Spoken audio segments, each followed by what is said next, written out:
देखो 3rd century के and तक, ठीक है, 3rd सेंचुरी के एंड तक powerful kingdom establish by Kushana in the north and Satavahana in the, जो डेक्कन था वो क्या हो गया, ख़त्म हो गया। ठीक है, डेक्कन समझते हो, ये इंडिया का ये मैप है। ठीक है, ये मैप बनाता हूँ इंडिया का। ठीक है, ये होता है डेक्कन। ठीक है, समझ गए। वो कुशाना कहाँ थे, सतवाना थे यहाँ पे डेक्कन में, यहाँ पे कुशाना थे यहाँ पे। इन दोनों किंगडम क्या हो गया, ख़त्म हो गया। समझ गए। 300 सेंचुरी BC का मतलब है 300 BC से 200 BC से लेके 300 BC तक। समझ गए। तो यहाँ पे इस दौरान क्या गया, 300 BC तक ये दोनों कौन से, कुशान और सतवाना का किंगडम क्या हो गया था, ख़त्म हो गया था। ठीक है, अच्छा तो क्या हुआ उसके बाद, इसके बाद कौन आए, गुप्तास इमर्ज आए इंडियन हिस्ट्री में। ठीक है, देखो अब जो हमारे इंफॉर्मेशन है गुप्ता के बारे में, ठीक है, ये हमें बहुत आर्कोलॉजी और लिटरेचर से मिलती है। आर्कोलॉजी क्या होता है, जो हम ज़मीन से ना, ज़मीन होती है ना, उसको हम खोदते हैं। ठीक है, तो वहाँ से जो हमें अवशेष मिलते हैं, उनके टूल्स मिल गए, उनके हमें यूटेंसिल मिल गए, उनके हमें पिलर्स मिल गए।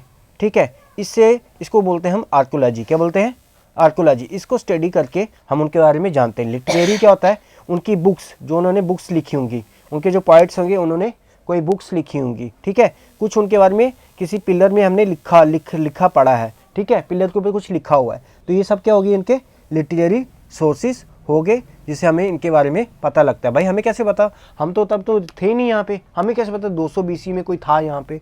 तो ये सब हमें यहाँ से पता लगता है। The most important archaeology source is the Allahabad pillar inscription, temple, painting, coins, और ये हमें यहाँ से पता लगा। जैसे Allahabad pillar inscription, temple, painting, coins और बाकी आर्कोलॉजिक सोर्सेज से हमें इनके बारे में पता लगा है।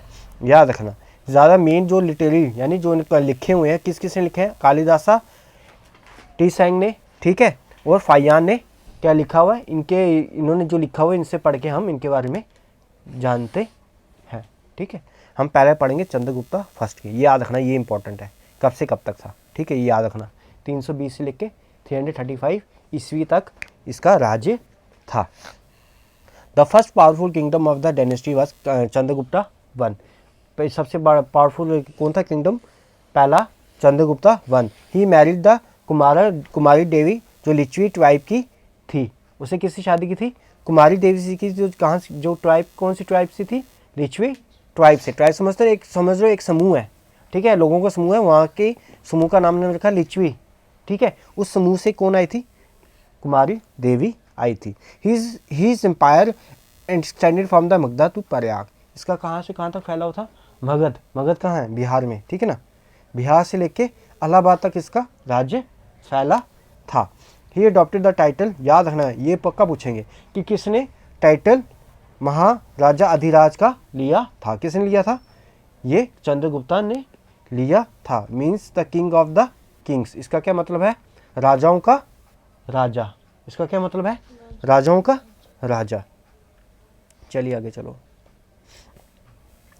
उसके बाद कौन आया, समुद्रगुप्त सेकंड आया। कौन आया था, समुद्रगुप्त सेकंड। ये 335 ईस्वी से लेकर 375 ईस्वी तक रहा था। ये किसका सन था, जो चंद्रगुप्त हमने पढ़ा ना अभी, उसका ये बेटा था। ये ग्रेटेस्ट रूलर था। इसकी जो हमें इसके बारे में कहाँ से पता लगता है, इलाहाबाद इंस्क्रिप्शन से पता लगता है। याद रखना कि कहेंगे किस राजा के बारे में हमें कहाँ से पता लगता है, इलाहाबाद इंस्क्रिप्शन किस राज्य के बारे में बताता है, वो है समुद्रगुप्त के बारे में बताता है, जिसको हम प्रयाग प्रशस्ति भी बोलते हैं। समझ गए। Is the main source for the information of this. इससे हमें इसके बारे में पता लगता है। ठीक है, इसमें ये लिखा हुआ है कि इस राजा ने किस किस को हराया। ठीक है, और इसके एंसेस्टर भी, इसके पूर्वजों के बारे में भी हम इसमें प्रयाग प्रशस्ति में लिखा है। प्रशस्ति का मतलब क्या होता है, ये was compose by Samudragupta court poet Harisena. ये किसने लिखी थी, हरि सेना। उसका कौन था, पॉइट था। पॉइट क्या होते हैं, जो लिखते हैं। ठीक है, जो काव्य लिखते हैं। तो इसके ऊपर के समुद्रगुप्त किसने लिखा, उसका पॉइट का नाम क्या था, हरि सेना। ये इंपॉर्टेंट है, ये पूछेंगे। ठीक है, do you do you know what is प्रशस्ति? इस प्रशस्ति क्या होती है ये आपको पता है? प्रशस्ति का वर्ड्स कहाँ से आया? हमें संस्कृत से आया है। इसका मतलब है किसी की प्रशंसा में कुछ लिखना, ठीक है। The court poet often wrote accounts in which they listed the achievement of the king and the president. इसमें क्या लिखा जाता है कि किंग ने क्या क्या अचीवमेंट क्या क्या हासिल किया था और उनकी प्रशंसा की जाती है। ये they engraved on such account on the pillar so that people could read them. और ये कहाँ कहाँ खोदा गया है? ये एक पिलर में लिखा गया है। पिलर किसी जैसे गली है, ठीक है, ये चौराहा है, ठीक है, यहाँ पे हमने पिलर स्टैंड कर दिया ऐसे और पिलर में कुछ लिखा, तो आते जाते लोग पढ़ेंगे ना, तो ये हम पिलर में ऐसे लिखते हैं ताकि आते जाते लोग इसको पढ़ सकें, ठीक है। अच्छा, ये समुद्रगुप्त की प्रशस्ति है यहाँ पे, ठीक है। उसके बारे में लिखा हुआ है कि वो बहुत ग्लोरीफाइड, बहुत बड़ी मानी हुई जानी मानी हस्ती थी, वो बड़ा ही काइंड था, ठीक है। वो whose officer were always employed in the storing the wealth of the various king. और उसके क्या थे ऑफिसर, वहाँ पे उसके नीचे ऑफिसर थे जो उसने एम्प्लॉयड थे और क्या राज्य की वेल्थ को बढ़ाते थे, ठीक है ना। और उसने काफ़ी ज़्यादा हराए थे, ये सब उसके बारे में लिखा हुआ, समुद्रगुप्त के बारे में लिखा हुआ प्रयाग प्रशस्ति में। आगे चलो, देखो ये है। अच्छा, list the ruler against whom the Samudragupta fought and describe the policy followed by towards them. Prayag प्रशस्ति में ये लिखा गया कि समुद्रगुप्त ने किस किस के खिलाफ लड़ाइयाँ लड़ी और जिसको हराया उनके साथ कैसे कैसा उन्होंने रूल किया। जैसे कि वो कहता है नॉर्थ में उसने जो हराए थे 4 पावरफुल किंग हराए थे और उसको डायरेक्टली क्या करता है, रूल करता है। याद करना, ये पक्का पूछेंगे कि वो सीधा रूल कहाँ पे करता था। याद रखना, नॉर्थ में वो सीधा सीधा रूल करता था। अच्छा, Samudragupta defeated 12 rulers of the Deccan. याद रखना, दक्कन में कितने रहे थे उसने? 12 रूल। और इसमें कैसे वो करता था वो, और इनके किंगडम को उसने हथाया नहीं था और उनको कहा था भाई तुम हर साल का मुझे इतने पैसे दोगे, जिसको हम बोलते हैं ट्रिब्यूट। हर साल का मुझे तुम इतना पैसा दोगे, इतने हाथी दोगे, इतने सोने दोगे, इतने जवाहर, ये सब इसको क्या बोलते हैं? ट्रिब्यूट। उसे 12 राजाओं को दक्कन में हराया, उनको कहा तुम साल भर में मुझे इतना दोगे, यानी कि इनडायरेक्टली रूल किया। अच्छा, उसने नेपाल, असम, बंगाल को भी हराया था और वो भी इसको ट्रिब्यूट देते थे, समझ गए। उसका Samudragupta not defeated the forest tribes of the also defeated the Vindhyas and offered tributes gifted to the king। उसे विंध्यास के लोगों को भी हराया था, उनको भी कहा था कि आप मुझे हर साल कुछ न कुछ बेचते रहो, जिसको हम ट्रिब्यूट और गिफ्ट भी कहते हैं। याद रखना, ये पूछेंगे कि किस किस को हराया और क्या क्या उनसे लिया, किस पे डायरेक्टली रूल किया था, ठीक है, बाकी पे इनडायरेक्टली रूल किया, ठीक है ना। इनके राजा को कहा तुम राज्य करो लेकिन हर साल मुझे कुछ बेचते रहो, ठीक है। आगे चलते हैं। उसके बाद कौन आया? समुद्रगुप्त सेकंड। इसकी डेट याद रखना, 3075 से लेके 415 ईस्वी तक आता था। याद रखना, इसको नाम, इसको क्या कहते हैं? विक्रम आदित्य। ये पक्का पूछेंगे, विक्रम आदित्य किसको कहते हैं? चंद्रगुप्त सेकंड को, ठीक है। सेकंड मतलब ये दूसरी बार था, जो पहले उसका चंद्रगुप्त हमें कैसे पता लगेगा कौन सा चंद्रगुप्त है? जो पहले वाला उसको 1 बोल देंगे, जो दूसरे वाला उसको सेकंड बोल देंगे, ठीक है। He defeated the Shakas. अच्छा, he defeated Shaka to control the port of बोरज। उसे शाखा जो थे नॉर्थ की तरफ उसको हराया था और वहाँ का जो टापू था, ये जो होता है इंडिया का ये मैप है ना ऐसे, तो यहाँ पे टापू होता है ना, ये उसको हथिया लिया था। सो टापू समझते हैं, यहाँ से बड़ी बड़ी शिप आके लगती हैं और शिप यहाँ से लोड करते हैं सीधे समुद्र में जाती हैं, ठीक है ना। तो इसने टापू हथिया था, इसका नाम था बरोच। कैम्बे, सोपारा, ये सब इसने क्या कर लिए थे? पोर्ट्स को अपने अंडर कब्जे में ले लिया था। He maintain the friendly relation with the Deccan and the far south. उसने जो दक्कन के राजा थे और जो साउथ के राजा थे उसके साथ भी अच्छे संबंध बना के रखे थे।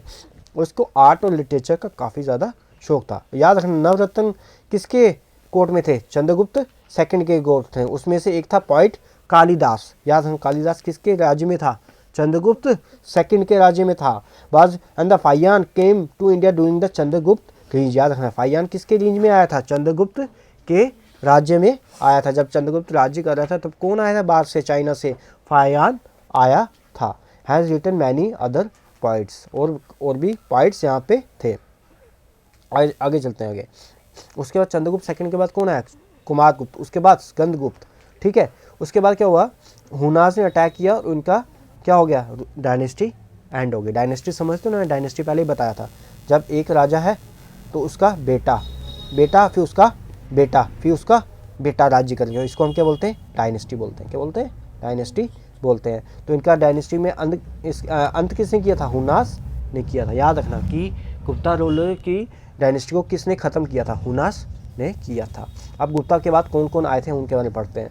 बड़े छोटे छोटे किंगडम थे, लेकिन सबसे महत्वपूर्ण राजा था हर्षवर्धना, ठीक है। 606 से लेके 647 में इसने क्या किया? छोटे छोटे किंगडम थे, उसको मिला के अपना एक बड़ा राज्य बनाया था। अच्छा भाई, हमें कैसे पता कि अब ये आया राजा हर्षवर्धन आया, ठीक है।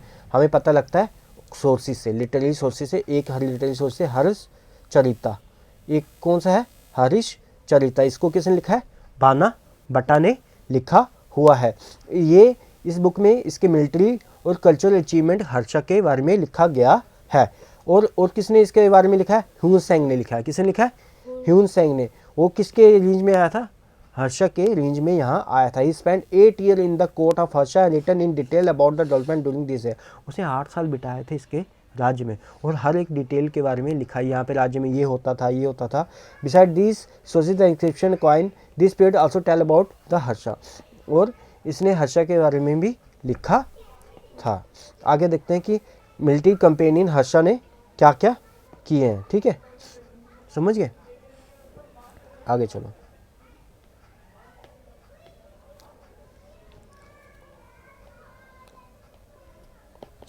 याद रखना, ये मैं पूछेंगे आपको। ये गुप्ता का राज्य था, ठीक है ना। ये देख, मगध यहाँ से, मगध यहाँ पे है ना, मगध यहाँ से लेके यहाँ तक फैला हुआ है, ठीक है ना। समझ गए? और याद रखना, ये पूछेंगे आपको। ये देख, थानेसर कहाँ है, ठीक है, याद रखना। उज्जैनी ये आ जाएगा। पाटलिपुत्र पक्का पूछेंगे, लोकेशन क्या है। वैशाली की लोकेशन क्या है। कनौज की लोकेशन कहाँ है, ठीक है। और ये वेलाब्बी की लोकेशन क्या है। सांची की लोकेशन, मथुरा की लोकेशन, याद रखना, ठीक है। आगे चले। अब चलो आगे। हर्षा ने क्या क्या किया? पंजाब को हरा दिया, ईस्ट राजस्थान को हराया और पूरी गंगा वैली को हरा दिया था। इवन तक असम तक वो पहुंच गया था। He attack the Chalukya king Pulakeshin second, लेकिन वो पुलकेशिन सेकंड ने हर्षा को हरा दिया। समझ गए? आगे चलो। अच्छा, हर्षा क्या करता? जिसको भी हराता था उसकी सारी जगह को हड़प नहीं लेता था, जितनी उसकी राज्य था उसको हड़प नहीं लेता था वो। कि he allowed some king and whom he defeated to rule. उसे जिन राजाओं को हराया था, कई राजाओं को कहा था तुम रूल करो, लेकिन मुझे हर साल का ट्रिब्यूट बेचते रहो, ठीक है, एनुअल ट्रिब्यूट। समझ गए? और they also give money and soldier when ever he required. वो उसको पैसा भी देते थे और क्या करते, सिपाही भी देते थे जब उसको चाहिए होते थे। अब देखते हैं कि आर्ट के बारे में क्या हर्षा का। आर्ट समझते हो ना, पेंटिंग हो गया, ठीक है, समझ गए। उसके बाद डांस हो गया, उसका डांस क्या था, ठीक है। और वो हो गया, म्यूज़िक हो गया। इसके हर्षा ने क्या क्या कंट्रीब्यूट किया इसके बारे में हम पढ़ते हैं, ठीक है। चलो। ही रोट 3 प्लेस, मतलब 3 प्लेस उसने लिखे थे। क्या क्या नाम उसका याद इंपॉर्टेंट है? रत्नावली, प्रियदर्शिका और नगानंदा, ठीक है। याद रखना, ये तीनों इंपॉर्टेंट है, पूछेंगे। The scholar such Bana Bhatta and Subandhu and धनरिन लिव्ड इन हिज कोर्ट। याद रखना कि इसके कोर्ट में कौन कौन था? बाना भट्टा, सुबंधु और धनरिन थे। In the early year the Harsha worship the of Shiva. पहले ही किसकी पूजा करता था? शिवा की। बाद में क्या बन गया? बुद्धिस्ट बन गया। समझ गए ना? ह्यू सिंह आया तो ह्यू सिंह ने इसको क्या बना दिया? बुद्धिस्ट बना दिया। और वे बाकी रिलीजन के बारे में ऐसा नहीं कि जैसे बुद्धिज़्म बन गया तो बाकी रिलीजन को लोगों को मारना स्टार्ट किया, नहीं, उनके रिलीजन को भी रिस्पेक्ट देता था, यानी टॉलरेंस था। He organize the grand assembly Kannauj. याद रखना, कब की थी? 6041 में उसने बड़ा सा क्या रखा था? असेंबली रखी थी, यानी एक बड़ी सी सभा बनाई थी, बुलाई थी, सबको बुलाया था कनौज में। और कब, कौन सा साल था? 1641 ईस्वी में बुलाई थी। कहाँ बुलाई थी? कनौज में। कनूज। आगे चलते हैं। अच्छा, वो क्या करता था, उसने यूनिवर्सिटी नालंदा बनाने के लिए पैसे दिए थे, ठीक है। और ये काफ़ी ज़्यादा, नालंदा था इतनी ज़्यादा प्रसिद्ध यूनिवर्सिटी बन गई थी, ये पहली दुनिया की यूनिवर्सिटी थी जहाँ पे लोग आके रहते भी थे और पढ़ते भी थे। ह्यून सेंग जो पढ़ा ना, जिसके यहाँ पे आया था, वो यहाँ पे आके पढ़ा था, ठीक है। आगे चलो, ह्यून सेंग के बारे में देखते हैं, ह्यून सेंग ने क्या क्या लिखा है। ह्यून सेंग से हमें क्या पता लगता है, एग्रीकल्चर इनका मेन ऑक्यूपेशन था। ऑक्यूपेशन मतलब यहाँ के लोग ज़्यादातर क्या करते थे, खेती बाड़ी करते थे। और यहाँ पे ट्रेडर भी थे, क्राफ्टमैन भी थे विलेज में। कौन थे, व्यापारी भी थे और क्राफ्ट्समैन, जो लोहा, जो मतलब जो तलवार वगैरह बनाते हैं, जो मटकी वटकी बनाए, ठीक है, इसको क्राफ्टमैन कहते हैं। तो ये सब इसमें रहते थे। People was simple honest and very hospital. यहाँ पे जो लोग रहते थे, उस कौन कहता है, हर्षा कहता है, ह्यून सेंग कहता है कि यहाँ पे लोग जो रह रहे हैं वो बड़े ही सादे लोग थे, बहुत ही ऑनेस्ट लोग थे और बड़े ही हॉस्पिटल क्या हो गया, मेहमान निवाजी, बड़े ही मेहमान निवाजी करते थे। दे लिव टुगेदर पीसफुली, और यहाँ पे शांति से लोग एक दूसरे के साथ रहते थे। ज़्यादातर लोग क्या थे, शाकाहारी थे। वो इवन की ओनियन और गार्लिक, थूम भी नहीं खाते थे। Hiuen Tsang note that the existence of rigid caste system, लेकिन उसने यहाँ पे नोट किया कि इस यहाँ पे सोसाइटी में बड़ा ही रिजिड कास्ट सिस्टम है, कि यानी कि अगर तुम खत्री हो तो खत्री में शादी करोगे, ठीक है ना, अगर तुम ब्राह्मण हो तो ब्राह्मण में शादी करोगे। यहाँ पे बहुत ही स्ट्रिक्ट रूल होते थे। People were divided into numerous caste and sub caste. यहाँ पे लोग बड़े ही कास्ट और सब कास्ट में बटे हुए थे। उसमें से एक चंदेला था जिसको अछूत मानते थे, जिसको छूते नहीं थे लोग, ठीक है, जिसको अछूत मानते थे, वो भी यहाँ पे रहते थे, जो कहते थे कि ये बंदे गंदे हैं। उसके बाद देखते हैं चालुक्यास आए थे। चालुक्यास क्यों, कौन थे, उसके बारे में देखते हैं, ठीक है। अच्छा देखो,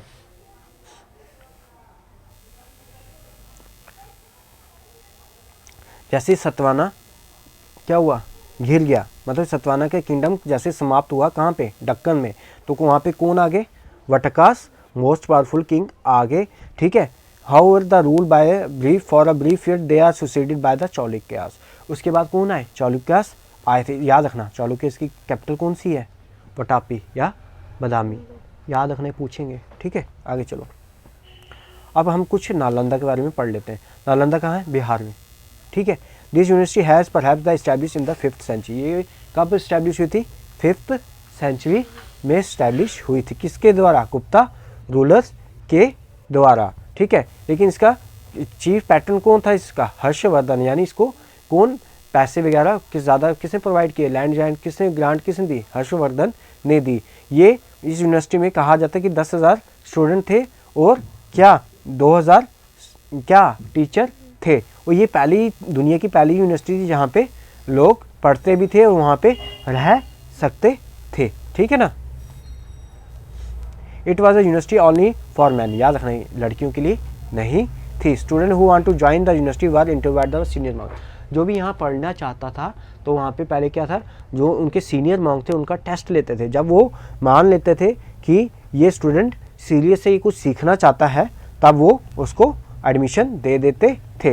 यहाँ पे कौन कौन से सब्जेक्ट पढ़ाए जाते थे, फिलॉसफी, लॉजिक, ग्रामर, मेडिसिन और वेदास के बारे में पढ़ाया जाता था, ठीक है। The library of the university, जो इसकी लाइब्रेरी थी वो 3 बिल्डिंग के लाइब्रेरी थी, ठीक है, विच रिमेन, अच्छा, 1 of 3 called Ratna Sagar.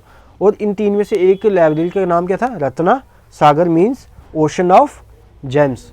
James समझते हो ना, ये जो जेम्स मैंने पहने हुए हैं, मोतियों का सागर, कीमती मोतियों का सागर कहा जाता था एक लाइब्रेरी को, जिसका नाम है रत्ना सागर। ये यूनिवर्सिटी और भी बड़ी 5वीं सदी से लेकर 12वीं सदी तक। आगे चलो, देखो पुलकिन सेकंड के बारे में पढ़ते हैं, ठीक है ना। चालुक्यस पढ़े थे हमने, चालुक्यस। अब दक्कन में कौन आगे थे, चालुक्यस आगे थे, ठीक है ना। सतवाना डिक्लाइन हो गए थे। तो मोस्ट सक्सेस, सबसे अच्छा रूलर, मतलब सबसे प्रसिद्ध रूलर कौन था इसमें से, पुलकेशिन सेकंड था, ठीक है, पुलकेशिन सेकंड था, ठीक है। He informed about his range from the prashasti. हम इसके बारे में कैसे जानते हैं, प्रशस्ति के बारे में जानते हैं। उसके याद रखना पोइट का नाम क्या है, रवि कीर्ति इसके पोइट का नाम है। जो इसके प्रशस्ति क्या होता है, जो इसके प्रशंसा करे, जो राजा की प्रशंसा करे, जो राजा की प्रशंसा के बारे में कुछ लिखे उसको हम प्रशस्ति कहते हैं। इसके किसने लिखी थी, रवि कीर्ति ने इसके बारे में लिखा था। He inform us that the king defeated the Harsha and check the advance into Deccan. इसमें ये लिखा था कि किंग, हमने पीछे पढ़ा था हर्षा किससे हारा था, पुलकिन सेकंड से हारा था ना। इसने लिखा कि जब पुलकिन सेकंड डक्कन में हमला करने लगा था तब किसने रोका था, पुलकिन सेकंड ने रोका था हर्षा को और उसको वहाँ पे हरा दिया था। और इसको ही डिफीटेड द पलवा किंग, इसने महेंद्र वर्मन वन को भी हराया था। समझ गए, आगे चलो। अच्छा, इसने क्या किया, खुसरो सेकंड था जो पर्शिया, जो आज का ईरान है ना, वहाँ के राजा को एम्बेसी होता है जो अपने लोग वहाँ भेजे थे, डिप्लोमेट्स कहते हैं इनको वैसे। This strengthen the relationship between the two kingdom, इससे की वजह से इन दोनों के बीच में मित्रता और भी बड़ी थी। ह्यून सेंग जो आया था वो during his stay in India visited the court of Pulakeshin second, वो पुलकिन सेकंड के कोर्ट में गया था। ठीक है, he tour the countryside and impress the with administrator. Hiuen Tsang पूरे उसके जो उसका राज्य था पूरा घूमा था और उसके जो उसके राज्य को संभालने की व्यवस्था थी उससे बहुत ही वो क्या था, इम्प्रेस्ड हो गया था। इम्प्रेस्ड होता है चकित रह गया था। The Pulakeshin second become weak after death Chalukyan and the Rashtrakuta replace them. जैसे ही पुलकिन सेकंड की डेथ हुई तो क्या हुआ, जो चालुक्य किंगडम था उसका अंत हो गया। अब उसके बाद कौन से राजा आए, राष्ट्रकूटास उसके बाद आए। हम थोड़ा सा पलवास के बारे में पढ़ते हैं, पलवास कौन थे, समझ गए। देखो याद रखना, ये कहाँ पे इनका रूल कहाँ था, चेन्नई में था। कैपिटल क्या थी इनकी, कैपिटल का जहाँ पे राजा बैठता है, कांची या कांचीपुरम। ठीक है, Mahendra Varman one and Narasimhan Varman one were the powerful rule of this dynasty. इसके दो सबसे बड़े अच्छे राजा और बड़े ही ताकतवर राजा कौन कौन थे, नरसिम्हन वर्मन वन और Mahendra Varman one. Narasimhan Varman one defeated the Pulakeshin and captured the Vatapi. Narasimhan Varman one में किसको हराया था, पुलकिन सेकंड को हराया था। पुलकिन सेकंड कौन था, ये था ना चालुक्य का किंग। ठीक है, इसको हराया था। और याद रखना किसने वटापी कोंडा किसने लिया था, नरसिम्हन वर्मन वन ने लिया था। याद रखना, पूछेंगे बार बार, मैं बार बार बोल रहा हूँ, जो मैं कह रहा हूँ याद करना तो याद करना।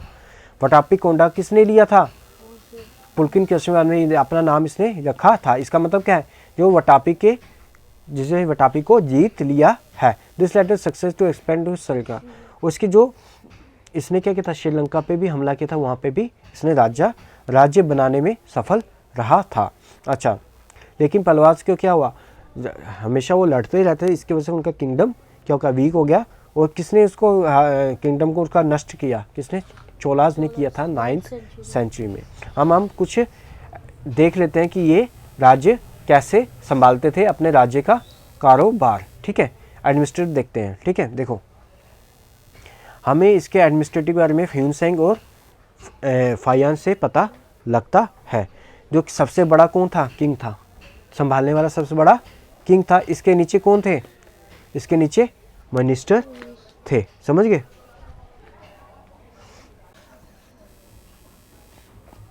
देखो हम वहाँ देखें राजा कैसे राज्य चलाता था। सबसे बड़ा कौन था, राजा होता जो एडमिनिस्ट्रेशन चलाता था। उसके बाद एम्पायर को हमने किस में बांट दिए, प्रोविंसेस में बांटते हैं, जिसको हम भुक्तीज भी कहते हैं। याद रखें, ये इंपॉर्टेंट है। जैसे हम इंडिया को किस में बांटते हैं, इंडिया को किस में बांटते हैं, स्टेट्स में बांटते हैं। हाँ, तुम कौन सी अभी तुम यूटी और स्टेट में बांटते हैं, तुम कौन सी यूटी में, दिल्ली में हो ना।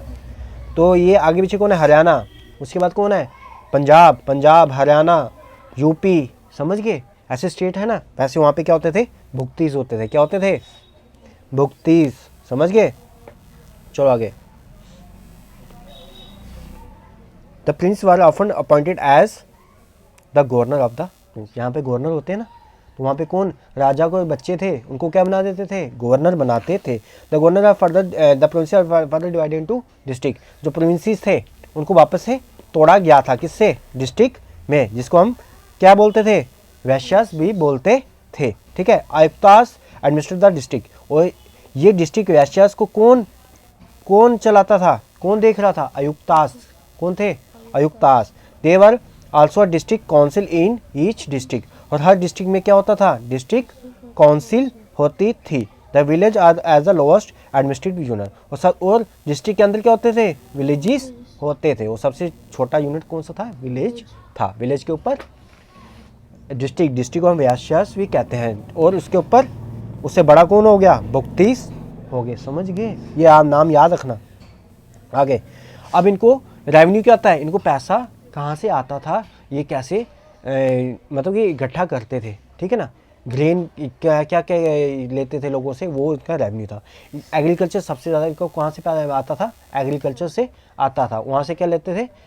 उनसे गेहूँ ले लेते थे, ठीक है। और कहाँ से आता? लैंड से आता था। और मर्चेंट क्राफ्टमैन भी टैक्सेस, उन पे टैक्सेस लगाए जाते थे, वो भी टैक्सेस पे करते थे। और जो पैसा कलेक्ट होता था उससे क्या करते थे? और एडमिनिस्ट्रेशन अच्छी तरह से चले, और लोगों जहाँ पे हमें पैसे की, जहाँ लोगों को ज़रूरत है ग्रांट देते उनको डोनेशन करते थे, और आर्मी को मेंटेन करने में पैसा लगा देते थे, ठीक है ना। आर्मी में क्या होते थे? हॉर्स होते थे, एलिफेंट्स थे, चैरियट हो गए, घुड़सवार के जो नहीं होता वो जो आज चलती है ऐसे करके, आगे घोड़ा होता है, ठीक है, वो होते थे। पैदल यात्री, पैदल सोल्जर भी होते थे, ये सब होते हैं। हम इनके बारे में थोड़ा सा फीचर्स पढ़ लेते हैं, इनके सब में क्या क्या कॉमन थे। पहला था कि एडमिनिस्ट्रेटिव डिसेंट्रलाइज था, मतलब बड़ा प्रोविंस था, उसके अंदर छोटे छोटे क्या थे? डिस्ट्रिक्ट थे, डिस्ट्रिक्ट के अंदर विलेजेस थे। तो यानी कि ये डिसेंट्रलाइज सिस्टम था, ठीक है।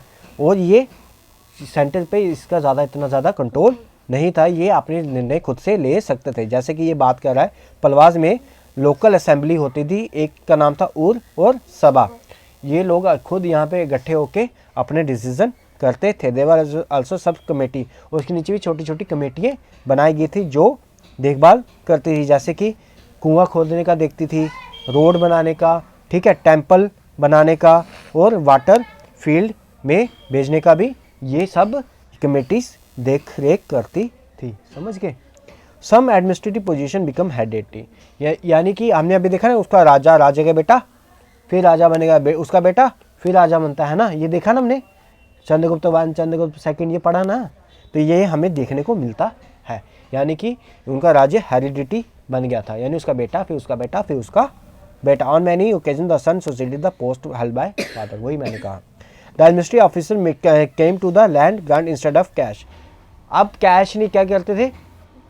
लैंड दे देते थे, बोलते थे जो इस लैंड से तुम उगेगा तुम रख लेना। सोल्जर्स को, ये जो वहाँ सोल्जर्स के लीडर होते थे, एक सोल्जर बड़ा हो गया सिपाही, उसको ये लैंड ग्रांट करते थे। Special land from the land this made even more independent. इसकी वजह से क्या हो गया? अब मान लो किसी एक बड़े सोल्जर को, उसके नीचे 100 सोल्जर हैं, उसको कहा भाई तू इस लैंड को पकड़ और इस 100 सोल्जर का खर्चा तुम उठा लो। अब ये क्या करेगा? राजा की मानेगा जब इसके पास पैसे आ जाएंगे।